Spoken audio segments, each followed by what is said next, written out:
ఆనాడు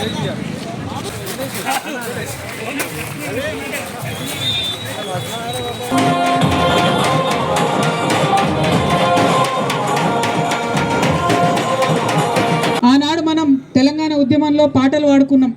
తలాపున పారుతోంది గోదారి, మన బతుకు ఎడారి అన్నటువంటి పాటలు పాడుకున్నాం. అటువంటి పాటల నుంచి మళ్ళీ సస్యశ్యామలమైనటువంటి గోదావరిని చూసినాం. ఆ గోదావరి నది నుండి ప్రతి ఊర్లో ఉన్నటువంటి చెరువును కూడా నింపుకున్నాం.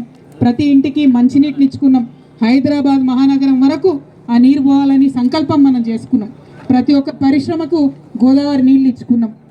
ఎన్నడూ లేనిది ఎండాకాలంలో కూడా మత్తడి దుంకేటటువంటి చెరువులను 60 ఏళ్ల తర్వాత మన తెలంగాణలో చూసినాం.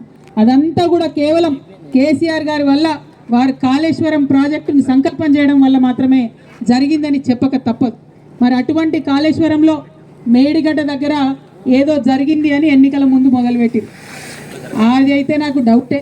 ఎందుకంటే కాంగ్రెస్ బీజేపీ కలిసి ఎట్లా బీఆర్ఎస్ని ఏం చేయాలని కుట్ర పన్నిండ్రు.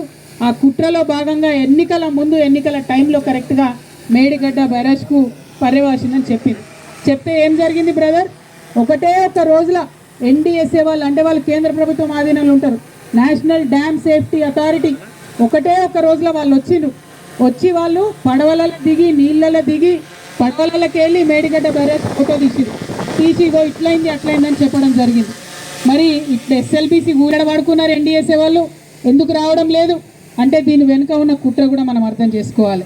ఒక పక్క కుట్ర చేసి కాళేశ్వరం నీళ్లు తెలంగాణ ప్రజలకు రావద్దని, అంటే నిజంగా కాంగ్రెస్ అధికార దాహం ఎట్లా అంటే ఎన్నికలు అయిపోయినాయి, మీరు గెలిచిరు, ముఖ్యమంత్రులు అయినరు, మంత్రులు అయినరు, ఎమ్మెల్యేలు అయినరు, కానీ ఇప్పుడు కూడా పొలాలు ఎండబెట్టడం మాత్రం నిజంగా ఎంత కుట్రనో మీరు ఆలోచన చేయాలి.